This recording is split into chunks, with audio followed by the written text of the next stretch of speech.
I sit down, she does some fortune telling on me, and then she goes, okay, it's now time for the Reiki. I knew something very weird was happening. So I end up typing in how to heal spiritual problems. And this first search came up, which was Indian astrologists can heal demons and black magic.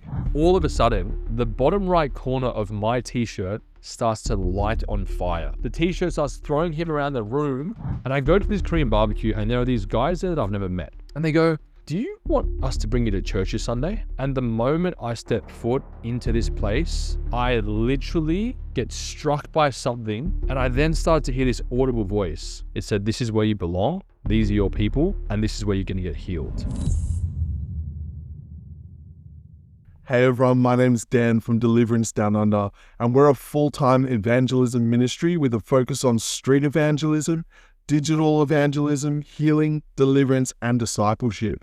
And right now we're on the move to capture this powerful move of God that's happening all around the world. And we need your support. So if you feel led to support us with a donation, head to deliveranceDownUnder.com for a once-off or a monthly donation to keep our ministry going.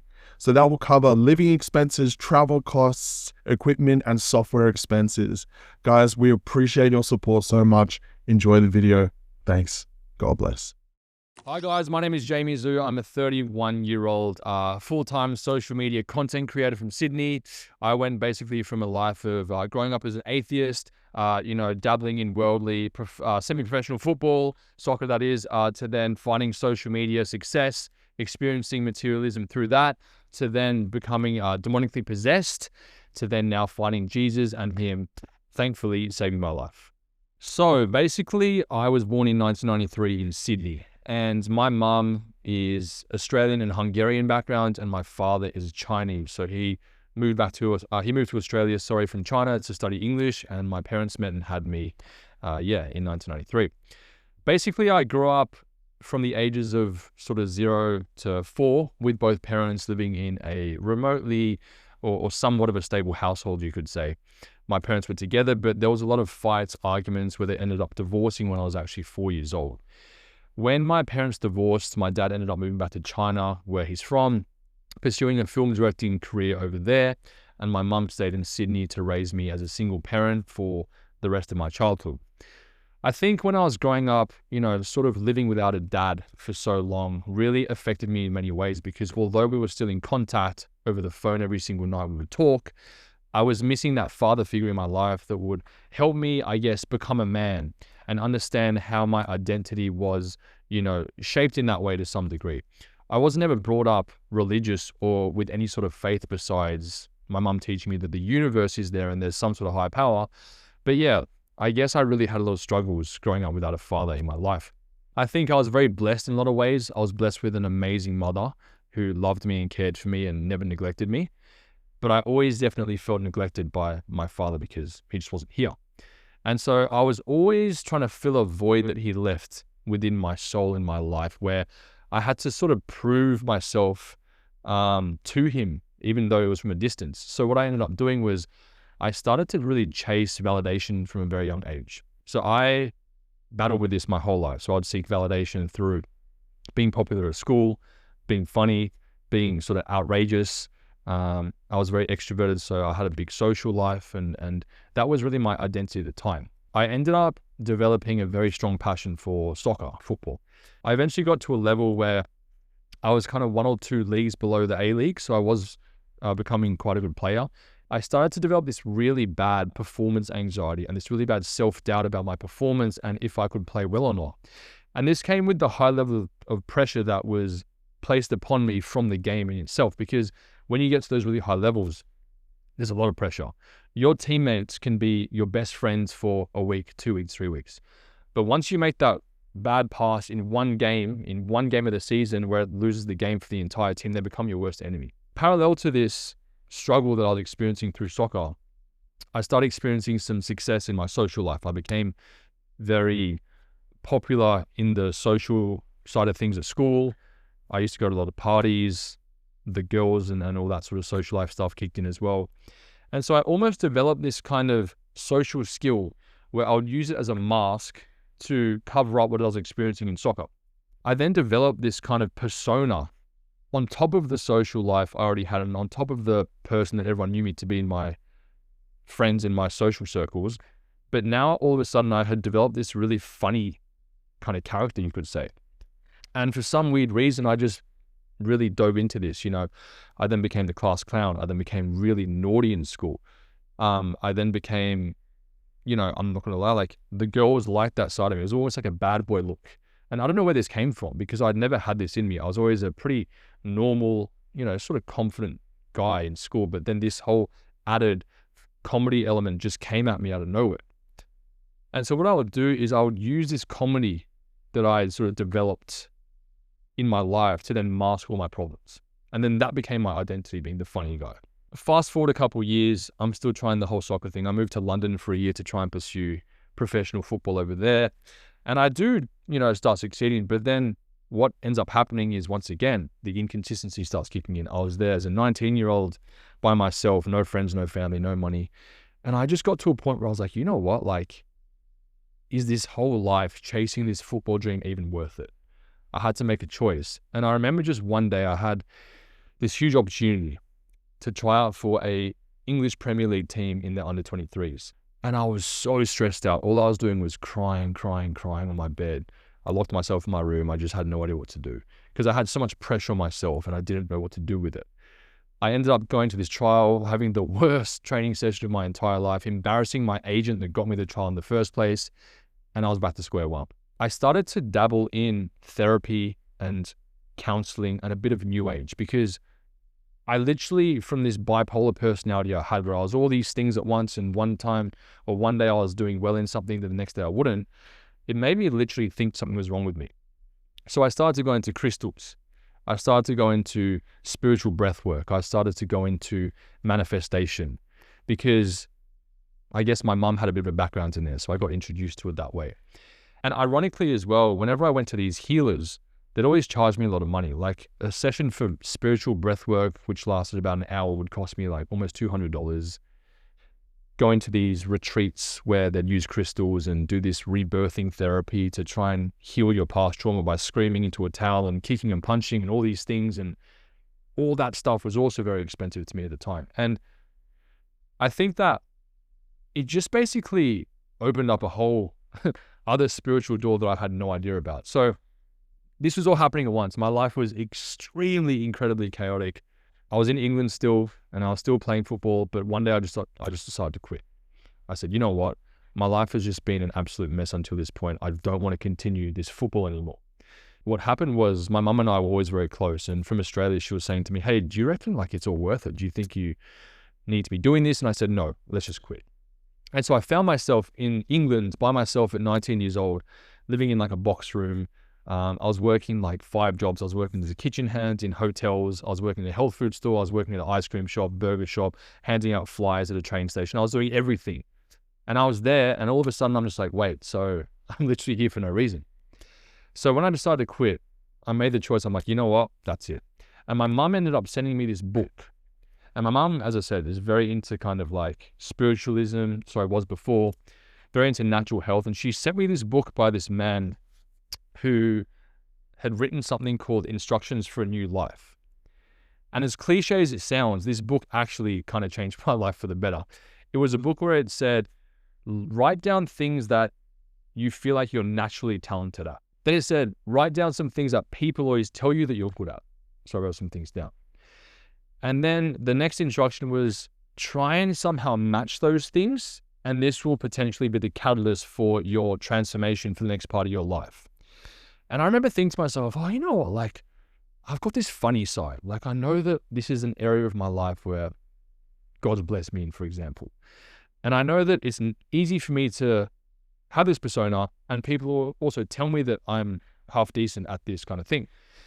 And I didn't know what to do with it. So I remember just sitting in my bedroom for a couple of days. And what do you do when you've got nothing else to do? You go online and watch videos.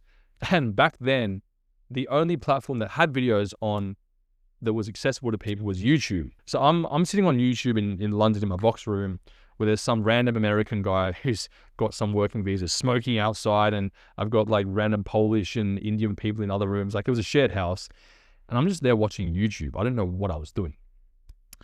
Lo and behold, I find these videos of these guys in Australia that were doing prank videos.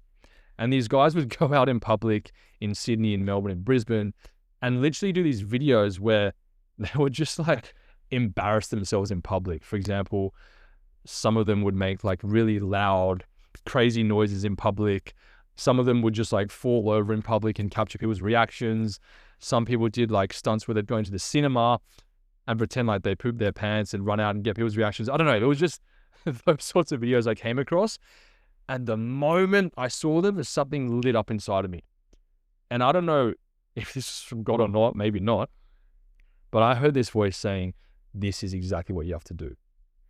And I was so excited. I'm like, I cannot wait to get back to Sydney and just pursue this thing, which everyone's going to think I'm crazy to do, but I just believe that it's going to work. So I literally remember, this is 2014, and back then we used to use travel agents still. So I went to the travel agent down the road and I said, hey, I got to get a ticket back to Sydney ASAP. I got to leave London. I got to go straight back.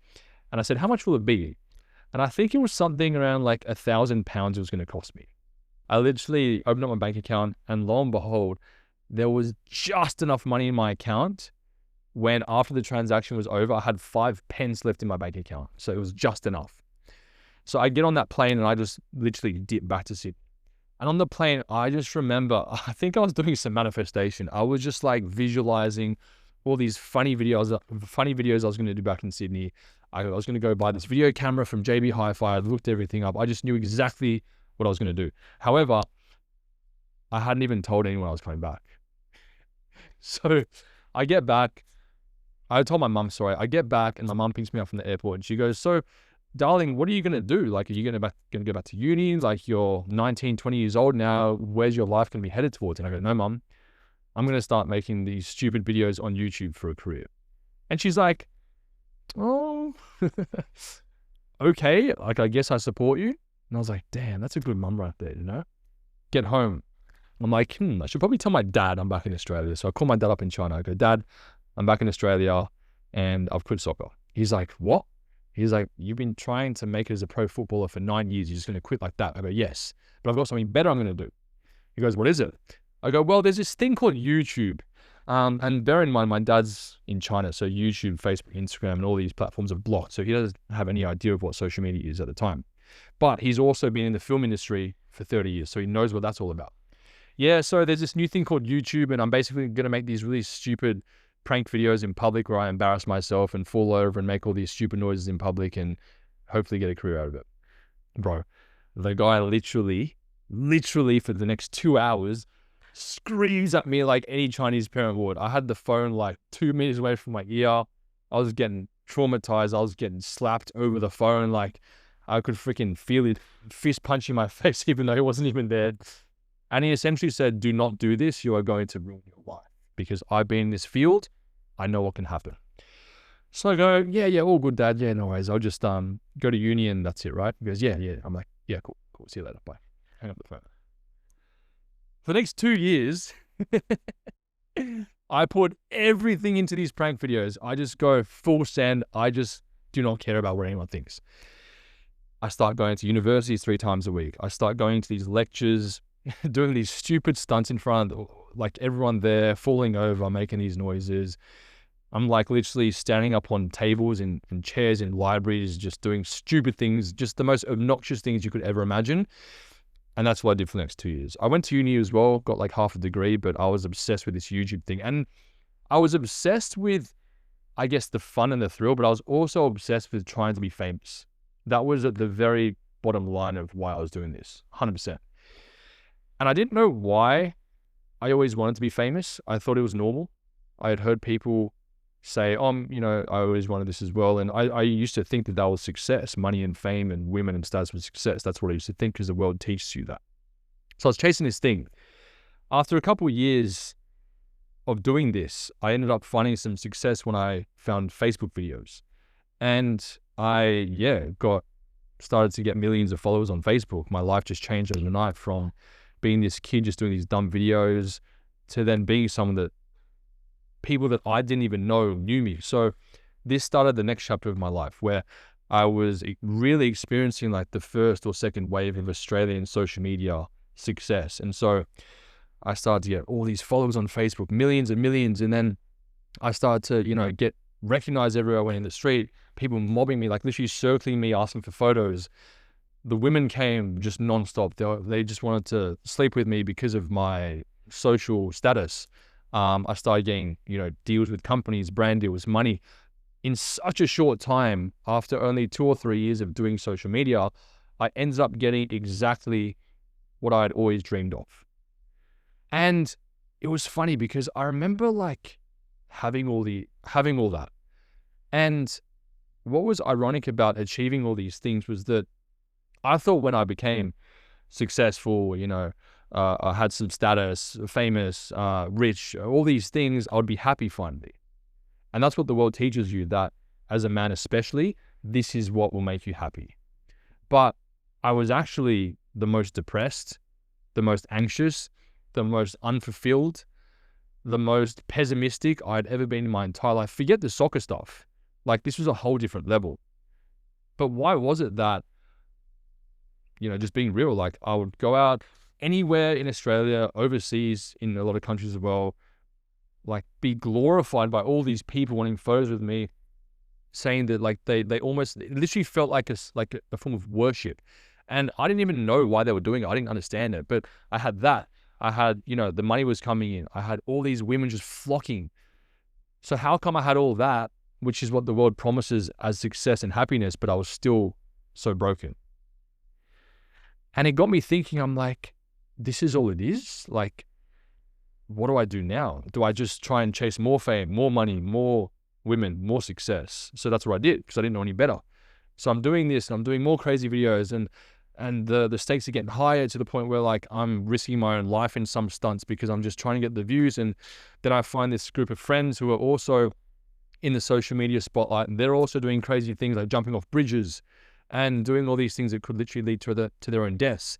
And I thought, oh no, like they're getting all these views, now I've got to do something better. So it was this never-ending rabbit hole of trying to chase success, chase all these things that the world promises you as contentment and satisfaction in life, which was just a complete fallacy, which I realized very soon after. And what was also so strange about this period of my life was that I was going so much harder into New Age spirituality. I was not only just doing the spiritual breath work now, I was not only just doing the manifestation, I was now doing astral projecting, where I'd literally rise out of my body and just see where I ended up in my subconscious and just land there and have all these weird spiritual things. I started getting into psychedelics. I was doing drugs at the club a lot of weekends. I was sleeping around like you would not believe. Like, it was just nuts. And I thought, well, maybe like the next girl will make me satisfied, or the next. And it just never, ever worked. I started to do energy healing work. I started to do hypnotherapy work. But there was always just something wrong with me. And what was wrong with me, I felt had just been like a curse I had my whole life, because it happened in soccer. It happened in my social life to some degree. It's now happening in social media. Like, just my whole life was just a massive bipolar mess. So 2020 comes around, and this is when COVID hit, obviously. And my mum in November of 2020 got diagnosed with a meningioma, which is a benign brain tumor.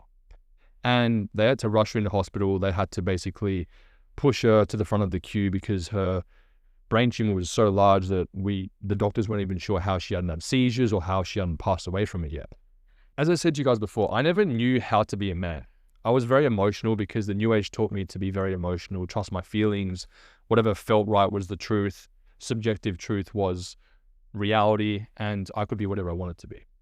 So at this time when my mum was going through this surgery, as an only child, it was very hard for me because I was already going through all this chaos in my life, but I was also very unaware and underdeveloped in what it meant to be able to hold the fort down in the family. I'm not blaming myself for going through a hard time, but I do know better now how to implement certain things into my life for me to get through things in a better way than just be emotional, as a man especially. But back then I had no idea. So I'd be crying a lot. I'd be victimizing myself, why me, poor me, all these things that the New Age literally teach you. Through the grace of God, her surgery was successful and she got out of surgery. But I just remember after this surgery, I had such a deep feeling of depression. I fell into a very big depression. And when this would happen to me, which was quite regularly during the time, my escape was partying with women. So what I did was I decided to move to Melbourne. And I moved to Melbourne back and forth because partying was my escape down there. So I moved back and I thought, you know what? I'll just clear up my emotions and have a good time and surely that will fix my problems. And so I went there and I did all that. And it didn't work. And this is the thing about what the world tells you. It's like, have a drink, man. Like, you'll feel better, have a drink, or just let loose for a while. You know, you deserve it. You need it. Just do whatever you feel like doing. Just have a break. And that's what I believed. And I did all those things, but it left me even more broken, more depressed, and more anxious on what was going to happen next.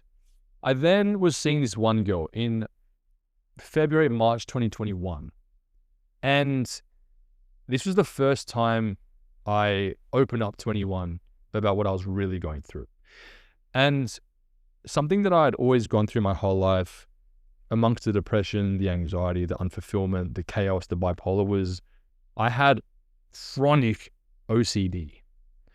So I would be like the biggest hypochondriac. Every time I'd get like a little itch in my throat or every time I'd feel a pain anywhere, I would go worst case scenario and literally will that thing into existence almost. And so this OCD would just shatter my life. I would have a thought and I'd start ruminating over the thought and it'd replay in my head over and over and it would ruin my life. It would literally be this tangible voice I could hear saying, oh yeah, but what if this happens? Oh, what if that? What if this? And I kid you not, it plagued me for so many years and I could never shake it. I went to more New Age people, couldn't resolve it. And the problem with my life at this point was that I really believed my own thoughts. I trusted every thought that came into my brain, positive and negative, and if one of them scared the living daylights out of me, I would believe it. So I was going through all this stuff at the time, and I opened up to this one girl I was seeing. I go, hey, look, I got to be honest with you. I'm going through all this stuff. I need help. And she said, oh, I reckon I can help you. Have you ever heard of something called Reiki healing? And I go, I have actually, but I've never done it, but I've wanted to do it for a long time. Do you know someone? She goes, yeah, I actually do. I know this woman. And my whole family have been going to her for years and years. And this woman's really powerful because a lot of the time when I go to see her, she lives in a house in the suburbs of Melbourne. Sometimes as she's doing the Reiki, all the car sirens in the street suddenly start going off. And I go, oh, so this woman knows what she's doing, eh? I'm like, sign me up, I'm down. And when I tell you this was the single worst decision I have ever made in my entire life, I'm not exaggerating. So a couple of weeks later, I go see this woman. And I remember entering her house. She opened the door. This kind of like 45-year-old woman. She seemed nice, Australian. And she goes, hi, welcome to the Reiki. So I walk in the door. And the first thing I remember is that this literal tangible energy hits me in the face. Like, you know how you're around someone, you feel their energy, like they give off a vibe. This house, I walk into it, and this energy literally hits me in the face. I can't describe it. But the energy felt nice. And so I was like, okay, cool. This must be what the Reiki is. So I sit down, she does some fortune telling on me. She looks around me. She starts trying to release emotions out of my body. And then she goes, okay, it's now time for the Reiki. And all this woman does is she lies me down in a massage bed. I'm on my back. And she puts her hand, one hand like this, two hands like this in a triangle on the back of my head for about 15 minutes. She then places one of her hands on my chest for 15 minutes. And then she waves two of her hands around this area for another 15 minutes. And I remember being in this session, I knew something very weird was happening. I couldn't describe it. I couldn't shake it. But when I was going through this session, I had all these intrusive thoughts all of a sudden just hit me. And as I said before, I believed all my thoughts. So if I would have some weird thought, just some spontaneous thing that pops into my brain, I'd believe it and I would completely focus on it and then ruin my life. And this was happening during the session. And so I essentially wake up from the session 45 minutes later. And she goes, okay, the Reiki's finished. We're done. How do you feel? And I go, look, I was thinking some like really dark things in that session. Do you know why? And she goes, oh, and I told her what it was. And when I tell you these were dark, I'm talking dark. I've never in my entire life had any of these thoughts ever, full stop. And I tell these thoughts and she looks at me and she goes, oh, that's lovely. That's just the Reiki doing its thing. And this is just you being who you truly are. And I go, what are you on about? And I'm sorry, but I'm not ready to tell you guys what these thoughts are. Maybe one day, but it was dark. And I'm like, no. Like, this is not right. Like, what's going on? Oh, it's just the Reiki working. You might feel a bit strange for the next few days, dehydrated. Just drink some water, you'll be sweet. I go, okay, cool. And I drive back to my apartment in Melbourne. And I just remember thinking like, am I in a dream right now? I just felt so off. I was scheduled to play tennis with my friends that day. I had to cancel because I just felt so strange. And I remember I went to this furniture store, Domain, in QV shopping center in Melbourne. And I just remember getting there. I was trying to buy pillows because I moved into my new apartment on the same day as the Reiki session. And I remember when I got to this furniture store, all of a sudden I felt this like really weird like ball just manifest in the middle of my chest. Think of when you've ever felt really depressed or frustrated or just down and you had this sinking feeling in like the pit of your stomach. I just got this from somewhere, but it was almost like in the shape of a ball, which I felt I had to burp out, but I couldn't. Like it was something just stuck there. But it was a horrible emotion. I can't even begin to describe how horrible it was. The next thing I noticed was like, I started to hear these voices in my head tell me things about myself that were incredibly dark. And I'm like, what is going on? I just did this Reiki session. I thought it'd help me, but it's made me 20,000 times worse. That night I went to bed. And as I'm in bed, I start feeling this tingling sensation around this area, which I've never, ever in my entire life felt, ever. It almost felt like ants crawling in my pants. Legitimately, I can't describe it any other way. But then I would be rocked by these very, very, very dark, dirty thoughts as well, which I've never in my entire life thought of either. And it was almost like someone was putting something into my head, which wasn't from me, because this just wasn't me, full stop. And it played me the whole night. I remember then having these thoughts and then these tingles, and then I would like be woken up a couple of times being stabbed by something, and then I felt like I was being suffocated by something, and then I start having like these other voices tell me to kill myself. And it was just, I just remember this night was the worst night of my life. And it was weird because then I heard this weird Bruno Mars song play in the background, like this creepy, that song, it's like, I'ma leave the door open, I'ma leave the door, that one, just playing in my head as this whole thing is happening. And I'm like, something is not right. I wake up next morning and I'm like, what is going on? And then I'm like, okay, I got to distract myself. So I start driving to the gym. I start trying to work. But as I'm driving, as I'm trying to do my daily tasks, I'm hit with these thoughts again. And I'm like, what is going on? These are not my thoughts. And I'm trying to get rid of the thought. I go, no, this isn't welcome here, in the sort of new agey way. Like, no, like my intention is this and you are not welcome. Go back to the place you came from. But every time I would say this to the thought, do you know what would happen? I would get stabbed by something. Like it was punishing me for not wanting the thought. I kid you not. And this lasted for so long. I was in physical pain for days and days and days, weeks and weeks and weeks, just from thoughts. I don't know how I can even describe it any clearer. Thoughts would come, I'd say, no, sorry, but like you're punished for it. It was just crazy. I then, as I said before, started getting these nighttime attacks where I'd be woken up about an hour after going to bed being stabbed by something. And I had to call the ambulance multiple times that year. They'd bring me to hospital, they couldn't find anything. I then started to develop a compulsion out of nowhere to end my life. And even before, when I was going through all this chaos in my life, I was never suicidal, ever. I always was, optimistic. I always knew that there was hope in the future, even though I was going through these things. But I started hearing this voice saying, no, jump off the 25th floor of your balcony, go into the kitchen, stab yourself with a knife, like literal audible voices in my head telling me to kill myself. I then would wake up every morning and I'd have this weird, like, presence just kind of come over me, where I'd start throwing the pillow around, kicking, screaming, and I'd literally start roaring like something was inside of me, which I had no idea about. And I'd have these tantrums in the morning. Then I'd go to my phone and I'd go onto Facebook Messenger and start messaging my mum saying, ha ha ha, Mum, I'm going to kill myself today. You're going to have no son by the end of today. Ha ha, like really evil. And I knew this wasn't me, but for some reason, I just did it. Like I didn't know what came over me.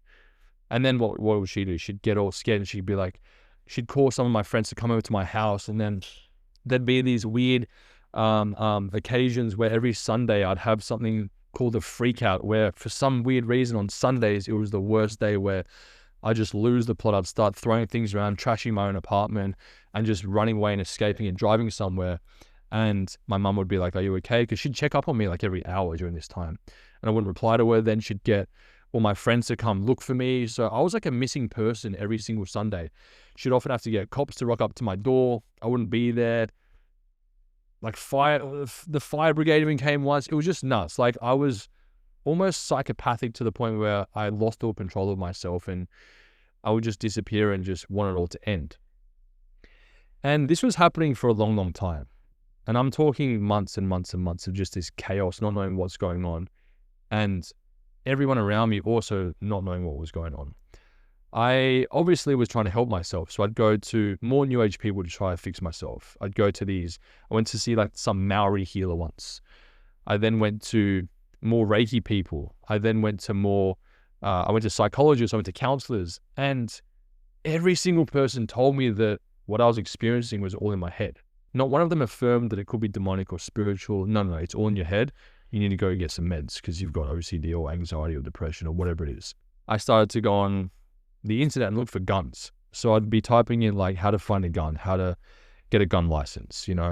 I would be looking up, like it's graphic, but literal spots to take my own life. I looked up the Westgate Bridge. I looked up all these places because the pain was just so hard to deal with amongst all these people saying, we don't know what's wrong with you. It's like there was no hope. I was doing sessions with this clinic called OCD LA 3 times a week, which would cost me $250 a session, with this OCD specialist who got me to do exposure therapy for all these things. I was speaking to shamans. I was going to more energy healers. I was spending time on the phone with these people. I did a Reiki course to try and balance my chakras because maybe my chakras were out of balance. I went to everyone and still no one knew what was wrong with me. Not one person. They just said, oh, we don't know. We've never seen this before. Just accept it. And so this kind of brought me to a point where I got desperate. And I said to my mum, Mum, I'm sorry, but you don't know what to do. I don't know what to do. No one knows what to do. So if I'm not healed by December 2022, I'm 100% taking my own life. And when a mother hears that from her son, you couldn't imagine how she felt. She was scrambling, running around with this deadline I'd given her saying, Mum, if I'm not healed by this day, there's an ultimatum. I'm taking my own life. And it was so hard for her because she was looking everywhere and she just simply could not find a solution. And it got so bad to the point where this was just constant that I actually, in May of 2021, ended up having some sort of, you could call attempts to take my own life. I was in Sydney for my mum's birthday and it just got too much. And I said, Mum, I'm going for a walk. And I sprinted down to the bottle shop, BWS in Chatswood, and I just got like a flask of Smirnoff. Bought it. They didn't ask me any questions why I wanted it. I ran off. I sprinted to Chatswood Oval, near where I grew up, and I just started sculling this vodka. And as I'm running through the Oval to this spot that I had intended on, hopefully at the time, like take my own life, I ended up writing like a suicide note on my Instagram story. And I wrote, guys, I don't know what to do. A couple of months ago, I did this Reiki healing session. And ever since then, my whole life has changed. I can't take this anymore. Someone take care of my mum. Goodbye. And I posted this note to my close friend's story on Instagram. And I sprint up to this area close to these train tracks in this oval. And my intention was to just get so drunk so drunk that I would end up fleeing myself across the train tracks and taking my own life. And I just remember after I posted this story, a couple of minutes later, I'm just receiving phone call after phone call after phone call after phone call from all my friends, from people I hadn't heard from for years, and just saying, where are you? Don't do it, please. And what was ironic was the night before this, I was at karaoke with my friends. I was out partying. I was acting normal, and no one could tell if something was wrong with me, but little did they know that I was just in such deep hurt. And then I remember just being so blind drunk, having all these phone calls and I wasn't answering, to then seeing my mum call me. I'm like, oh, okay, I'll answer. And I answer. And she goes, where are you? I've had all your friends call me. Please, please, please don't do anything stupid. Please, I love you so much. We're going to get through this together. Where are you? And I told her. I said, I'm here. And it was almost like I blinked, and all of a sudden, I see one of my best mates, Chris, sprinting across the oval to me. I see my mum sprinting from that direction. I look behind me. There's like two cop cars and then 3 ambulances behind me. And I see my friends, one of my friends, Danny, who's come up from Fairfield to chat. So I see this girl I was seeing at the time come from Earlwood. Like, everyone's there from all over Sydney. And I just remember like my mate Chris hugging me, and he's like, bro, I'm so glad you didn't do anything stupid. I promise you, we're going to get through this together. Please, like, I love you. Like, please, I love you. Don't do something stupid. Like, we've got this. And yeah, I went to hospital. They did a mental health assessment on me that day. And in half an hour, they discharged me saying, no, he's all good. You're good to go home. And it was just like, one thing after the other, just hopelessness. No one knew the cure. No one knew what was wrong with me. This was the first time we've ever seen this in our entire lives. It was just so much hopelessness. I just could not understand what to do. I remember like I still had this December date in my mind. And I was like, yeah, I'm still going to stick to this, Mum. I'm sorry. Like, if I'm not healed by December 2022, I'm gone. And I'm like, you know what? Like, this must be a spiritual problem. So I end up typing in how to heal spiritual problems, black magic, whatever it was. And this first search came up, which was Indian astrologists can heal demons and black magic. And I'm like, okay, what's this? And so I just called the guy. I'm like, hey, I got a problem. This has been happening. Can you help me? And he goes, yeah, I can help you. And he's like, you got to send me your full name, date of birth, and a photo of yourself, and I'll do a spiritual reading on you, so I can figure out what's wrong with you. And so I basically give him all these details, and he comes back to me saying, guess what? I found something. You've got to come see me in my office straight away, because I think I found what's wrong with you. And I remember just dropping everything. I zoom into his office, and he brings me into this kind of like prayer room. And this guy is like quite a large Indian man. I think he's Hindu. And he basically says to me, I can see you've got some a dark outline over your body. And I know what to do, and I can help you. And I said, phew.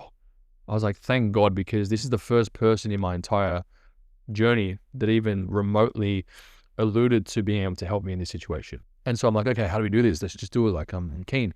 He goes, well, before we do it, it's going to cost you $1,000. So I'm like, cool. I didn't care. Go to the ATM, give him the money, and then we start the process. So this guy gets me to do a whole bunch of things. He gives me a red handkerchief with this raw rice in the middle and says, I want you to go to St. Kilda Beach tonight and do this Hindu prayer and throw this rice in the ocean. He then gave me this like weird gold pendant that I had to wear on me at all times. He made me wash myself in the shower with a massive glass jar of turmeric infused water. He made me do these prayers at night. He made me sleep with something. It was just crazy. And the whole premise of what he wanted me to do was essentially get rid of the spiritual affliction through these Hindu modalities, while at the same time he would be praying for me from a distance and trying to send me positive energy. And this actually didn't work, because a couple of days later he calls me, he said, hey, you need to come back into my office, because for the first time in 17 years, it's not working for you. And so you could imagine, my response. I'm like, here we go again. Someone else who just doesn't know what to do with me, just feeling hopeless again. So go back into his office, and he goes, I think I know what to do. I think I know what the problem is. And I go, what's the problem? And he goes, we need to find out. And he said, I want you to wear this t-shirt for 7 days straight. I don't want you to take it off once. but I want you to wear the same t-shirt for 7 days in a row. You can only take it off when you shower, but put it straight back on. Sleeping, gym, everything, I had to wear this t-shirt. And so I went home and I found a random t-shirt just to wear for 7 days straight for this, process. And after the 7 days of like literally smelling like I hadn't showered in a week, I go back to him and he goes, okay. He goes, Jamie, we're going to start the process. But this is a very, very intense process. So he brings me into this room where in his office, he has like this room with all these Hindu gods. And I'm talking these massive statues. There's turmeric on the ground. There's these Indian spices, garlic, lemon, lime. It's like a Hindu temple, you could say. And he basically cuts the t-shirt in half and keeps half for himself and gives half to me. And he goes, all I want you to do is I want you to blow on this t-shirt gently like this. And then at the same time, he said he's going to be in the corner waving around an orange scarf and doing some chanting and praying. So I'm just sitting there with my t-shirt in my hands. And right before he says go, he asked me to put a piece of my hair, a piece of my fingernail, and spit into this t-shirt. And I'm like, okay, that's weird, but sure. And looking back in hindsight, this is full-on witchcraft he's getting me to do. And he's in the corner chanting all these names. He's calling on the Hindu gods. I forgot their names. He's calling on Muhammad. He's calling on Buddha. He's calling on Jesus. And he's trying to summon something. And I'm just there thinking this guy's an absolute spinner. Like nothing's going to happen. He then stops me and he goes, Jamie, the process isn't working, but I need you to try one more time because you have to have full intent on getting whatever's inside of you out of you. So I'm like, all right, here we go. So I start blowing on this t-shirt again and he's waving around his scarf and I'm thinking, all right, let's actually do this properly. And so I'm blowing on this t-shirt and I'm like, get these things out of me, get these things out of me, get these things out of me. And after a few minutes goes past, all of a sudden, the bottom right corner of my t-shirt, which is just a cotton t-shirt from industry, fingernail hair spit inside of it, starts to light on fire. I kid you not. And I'm like, what on earth is going on? Because I'm holding this t-shirt. I'm not doing nothing besides what I told you before. The master sees it, sees my t-shirt burning. He jumps on the t-shirt. The t-shirt starts throwing him around the room and he starts screaming in pain. All of a sudden, he turns his forearm over and there's like a black burn on his forearm, like a cigarette mark almost. And he starts screaming and he's like, it's attacking me. He's like, get this thing in the jar. And so he's trying to put this t-shirt into a glass jar, but he keeps flinging himself back. Like I'm literally witnessing this with my own eyes. It was nuts. And I go outside the room because he goes, it's too dangerous in here. And then I hear him screaming from the room. And then basically we go to his prayer room. His office. In his office, he's like huffing and puffing. He's like, Jamie, he's like, in 17 years, I have never in my entire life seen such a demonic spirit in anyone besides you. We have to act fast because you've got demons in you and we have to do another exorcism in a few days' time. And you might be thinking, oh no, this sounds so scary. But if you think about my position at the time, this was the first person to ever realize what was wrong with me. And so I felt a great sense of relief and I would just simply do whatever this man told me to do because finally I had an answer. So he goes, what we need to do is this. In a couple of days' time, we have to do a second exorcism, but it's not going to be easy. He goes, I need you to buy protective materials for this exorcism because if you don't have these materials on you, the demons will essentially kill you from the inside out. They'll burn your throat and create a black burn all the way up into your mouth. That's the way he described it. And I said, okay, well, how do I protect myself? And he goes, well, we have to actually make up 2 Hindu statues using the 5 elements of the earth: gold, silver, copper, iron, and bronze. He said, I can help you source all of these raw materials besides the gold. And I'm like, wait, so you want me to get some gold to protect myself? He goes, yes. I go, how much gold do you want me to get? He goes, 200 grams. I'm like, okay. And he goes, look, this is very important because when we do this next exorcism, if you don't have these statues on you, the demons will literally kill you. So you need to have them as protection. I'm like, look, man, I've seen it. I've seen what I just saw. In my head, I was like, I don't care. I'll pay whatever it takes, but I'm going to do this. As I'm leaving, He goes, oh, before you leave, listen to this. He turns the knob of the room that we were just in doing the first exorcism. And as he opens a door, I hear this like electrical buzzing from the room, like a zzz sound come from the room I was just in with the spirit that just came out of me or whatever. And he goes, hear that? That's a spirit. But I need you to take this spirit in a jar, put it in a plastic bag, and then dispose of it somewhere in the rural suburbs of Melbourne. I'm like, what are you talking about, bro? He's like, you have to take it with you. So he makes me take this spirit in a jar in a plastic bag, put it in my car. And so I drove an hour and a half outside Melbourne, tried to find a bin to put this spirit in, but there wasn't around any houses. And I didn't even know where I was going to go. So I found some park. There was no bins there. I found some bush. There was no bins there. So I'm like, screw this. Like, I'm just going to chuck in this person's bin. I'm sorry, but I'm out of here. And I didn't know the spiritual world at that time. I had no idea. I thought like the demon was going to kill me as I was driving. So I just disposed of it and I just gapped it. Anyway, I then got my phone and I'm like, all right, where do I get these 200 grams of gold from? But how much is it going to cost me? And so I go on Google. And do you know how much 200 grams of gold was in $17,000. And I'm like, you know what? Like, I did see the demon come out of me and I saw the burning and I saw, yeah, I'll do it. And so I literally went to the nearest store that sold gold. I bought 200 grams worth. I just paid $17,000. Go into his office. He does a prayer of it and he goes, cool. Come back in a few days' time. I'm going to make 2 Indian statues out of this and we're going to do the exorcism. So a few days goes past and I'm thinking I could have just got scammed, but you know what? Like, in the position I was in, I would do anything. I was desperate. I truly was. As funny as it might sound to people, I was really desperate. And I go back to this man's clinic, you could call it. And he gets me to basically wear all white. He gets me to bring some yellow and red flowers, turmeric, limes, and those really long cylinder glass jars. About 3 of them. He then asked me to buy, you know those Alkalife 1.5 litre bottles from Coles? He gets me to buy like 5 of them as well to his office. And I just remember like going to this guy's office and thinking to myself, man, like, I don't know, like I could die today because I saw what happened last time. I don't know what I'm in for, but just, I hope I'm protected by whoever's out there. And so I go into his office. He goes, James, that's my real name, by the way. He goes, James, this is the most important day of your life. We're going to get all these demons out and I've made the statues. And he shows me the statues. And they're just these, I don't know, just statues, they're gold color. And apparently he put the gold into the statues. So we go into his prayer room and he goes, we're going to do the same thing, but it's going to be a bit different. I want you to hold the jar in front of you and I want you to put a fingernail, hair and spit into this jar. I said, okay, so I did that. He goes, I then want you to blow into the jar to make the vapor fall on the walls of the jar. So I did that. That was it.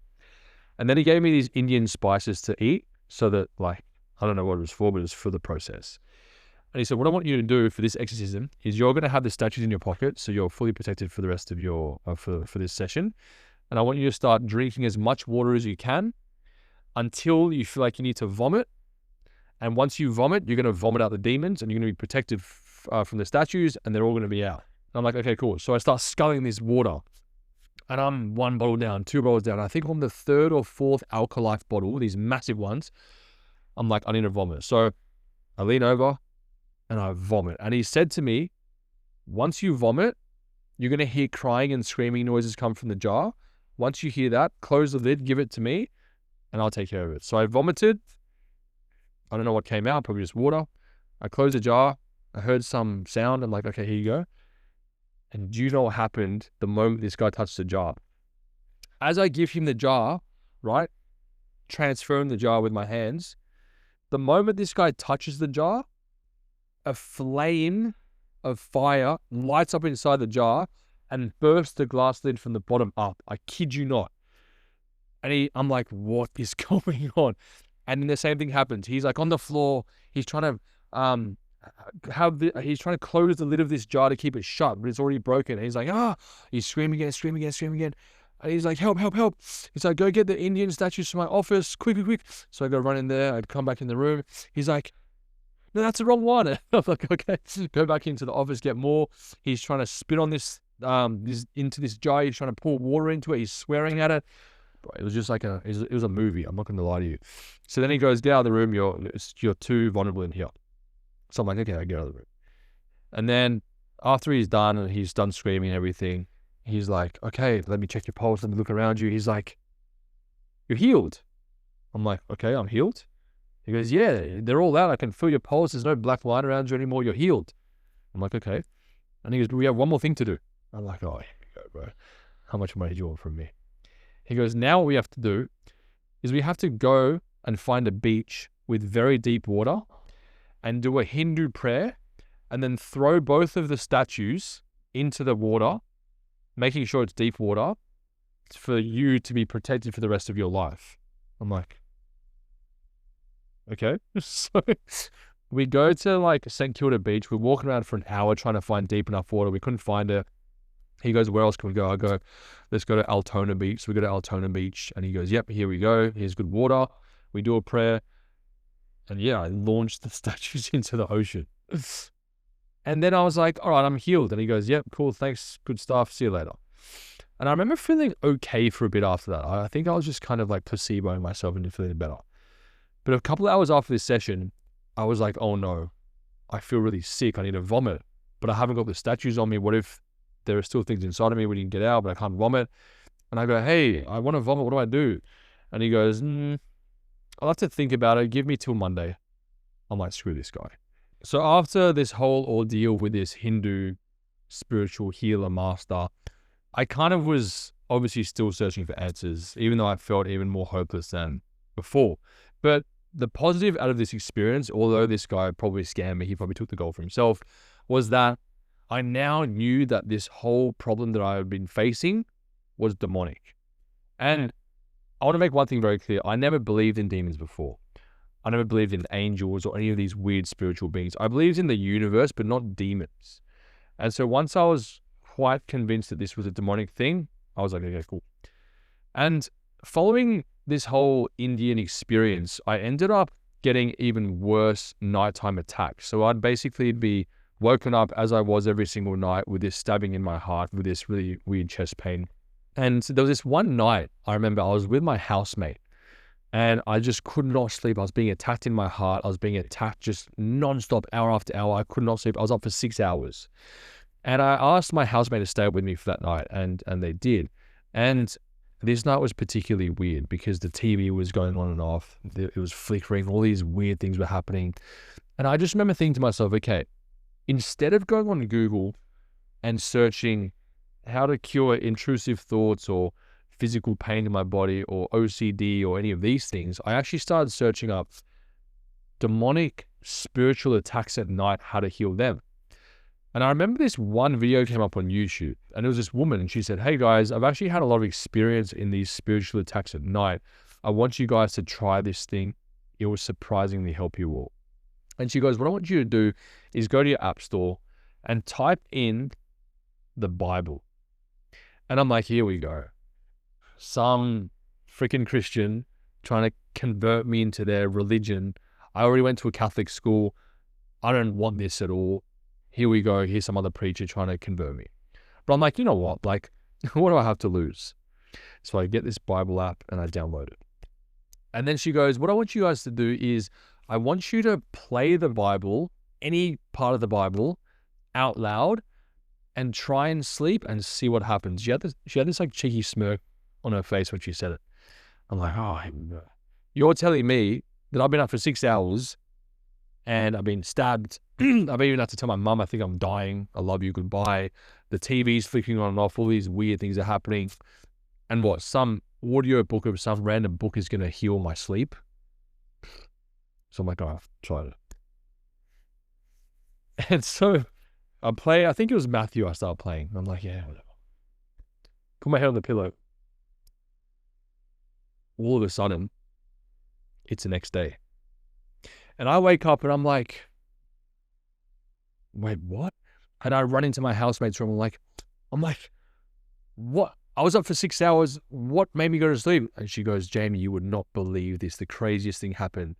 The moment the Bible started playing out loud, you fell asleep straight away. And I'm like, whoa. And this really started a massive shift in my mind. I was like, wait a second, maybe this whole Bible, Christian, Jesus thing has some power to it. Because let's not forget, I just experienced full-on Hindu astrology exorcism with flying t-shirts and burning, and this guy screaming in pain from demons biting his arm, and weird sounds and having to drop evil spirits in people's bins in Melbourne. Like, I've been through it all at this point. But you're telling me this book is powerful in some way, shape, or form?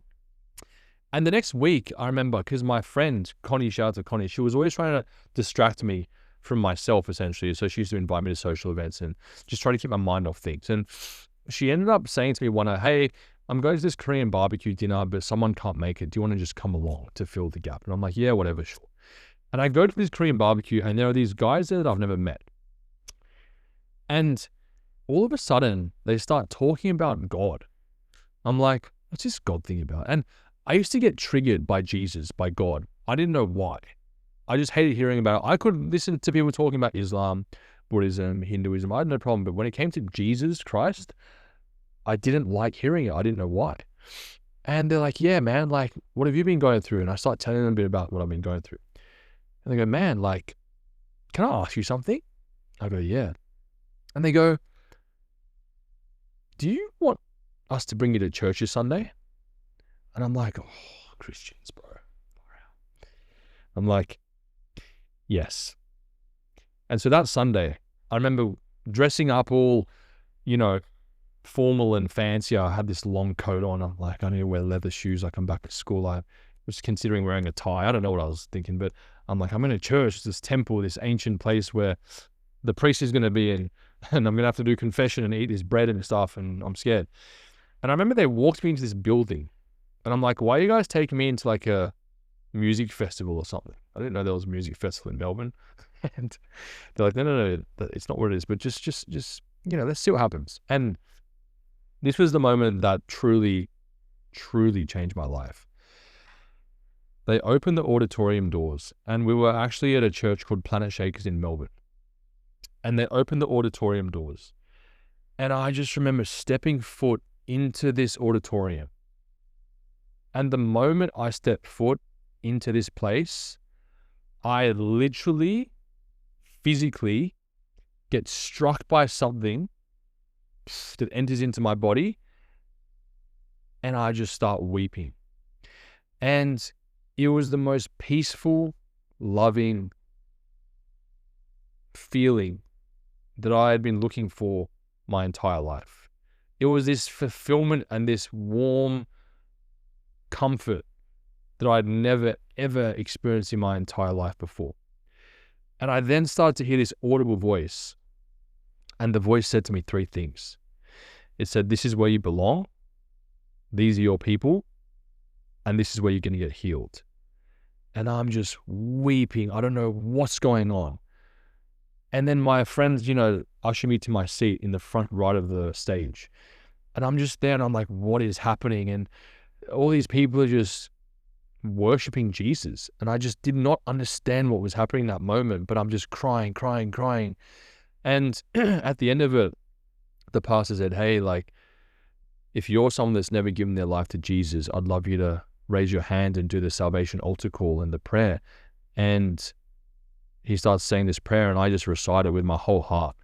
And then he says, I'd love everyone to put their hand up to come to the front. And I just went to the front. I just knew that something huge had shifted in my life. Like, yeah, essentially I'd found God. I didn't know what was going on at that moment.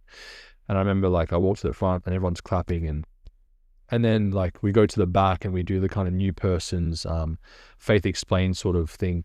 And they teach us what it means to follow Jesus. And I'm just all in. Like, I can't explain the magnitude of the spiritual encounter I had when I went to church for the first time. And since that day, I was just all in. I just knew that I had met the one true living God. And at a rapid pace, just everything started to heal. I then went home and I started researching, like, demons and, like, Christianity and Jesus and all these other keywords. And then I found these 2 videos of these 2 ladies that literally went through almost an identical thing that I went through, where they were doing Reiki healing and they got possessed by demons. And then the way out was through deliverance through Jesus Christ. And they both said the exact same thing. They both told me exactly how they got into it through Reiki. A spiritual transaction occurred where it was essentially demonic possession, and they got out of it through deliverance through Jesus Christ. I was like, okay, I need to do this. So I start typing on Google, like, Christian Deliverance Melbourne, because I was living in Melbourne during that time.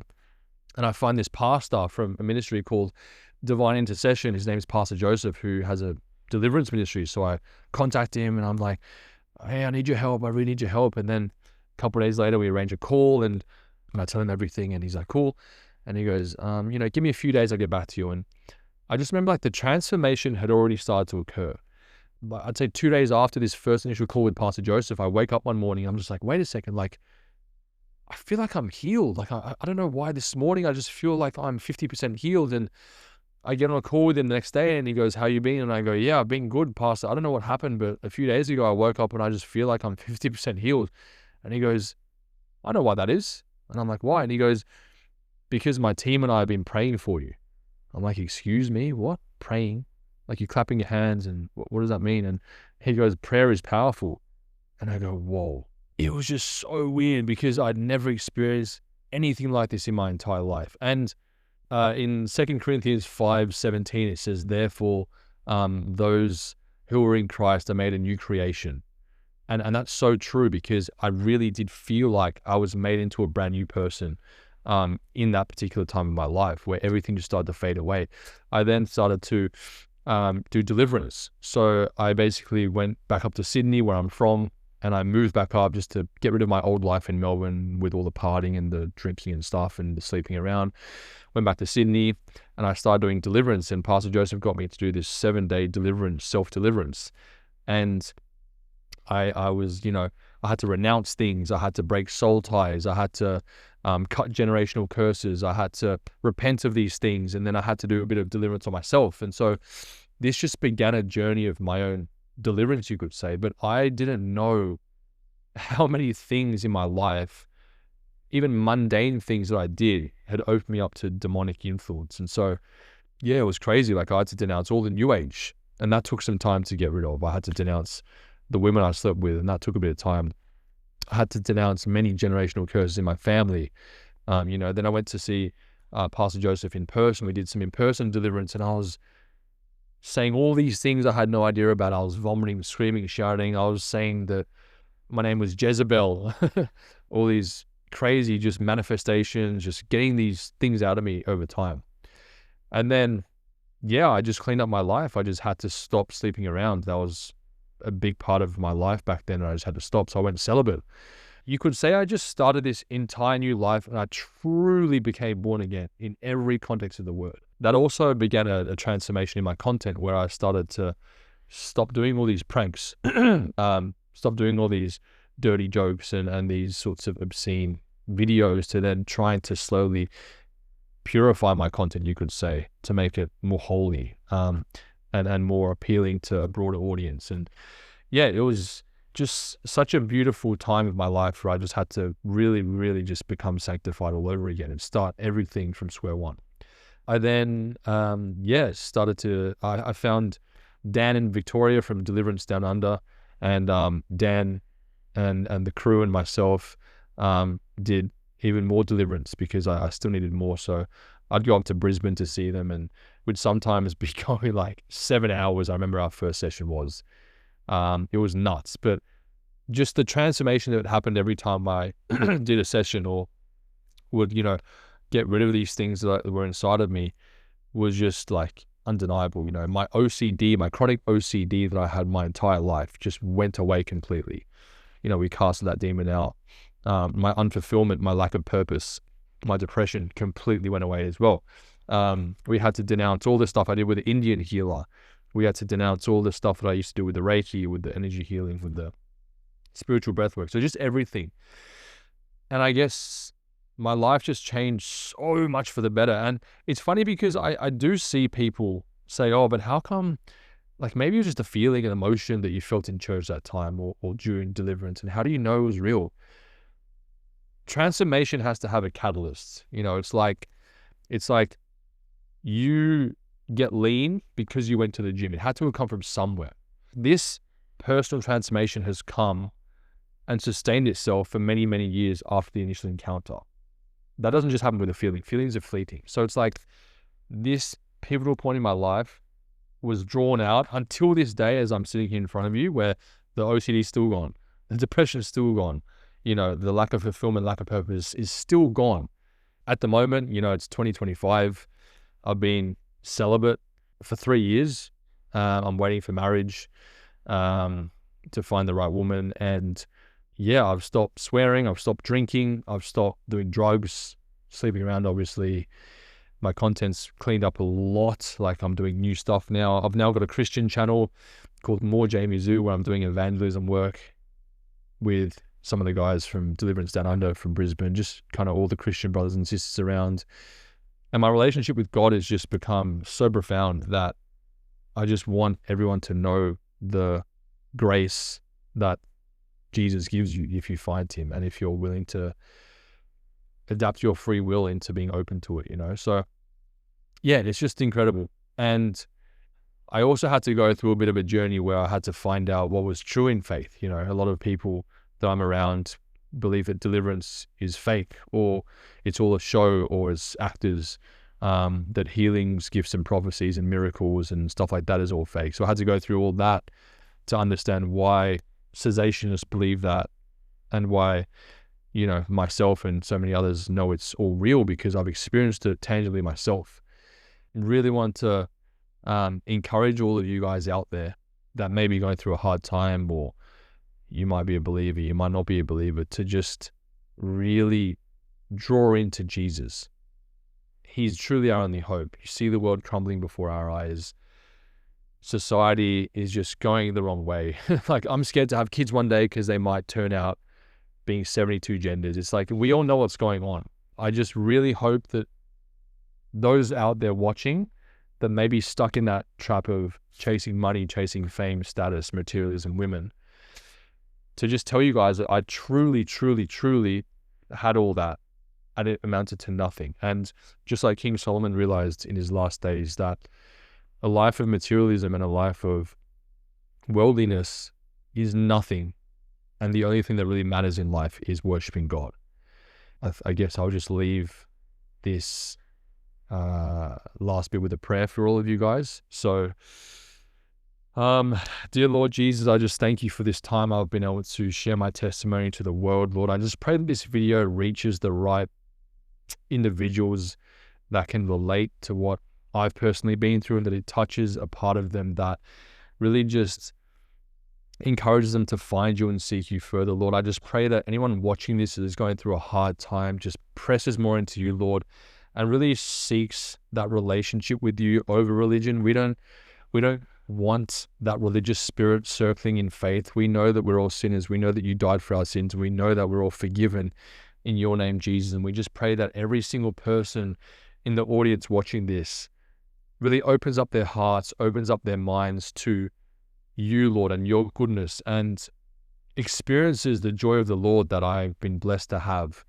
And Lord, if a wretched sinner like me can find faith, and if someone that's had my past and my sin can become clean and washed as white as snow due to the price that you paid for all of humanity, then anyone out there can. And no situation out there is too far gone. Ephesians 6:12 says that we do not battle against flesh and blood, but against principalities and rulers of darkness. And I just pray that people understand out there that there is a spiritual world going on that we can't see, and these things are very real.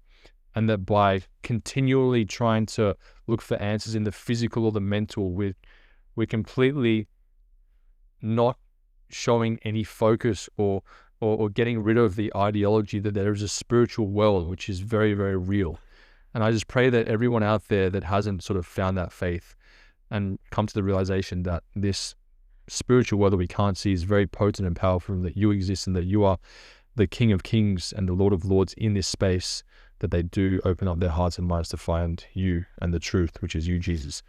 I thank you, Lord, once again for this opportunity to pray over my brothers and sisters out there, and I just hope that this really helps them in their walk with you, Lord. In Jesus' name we pray. Amen.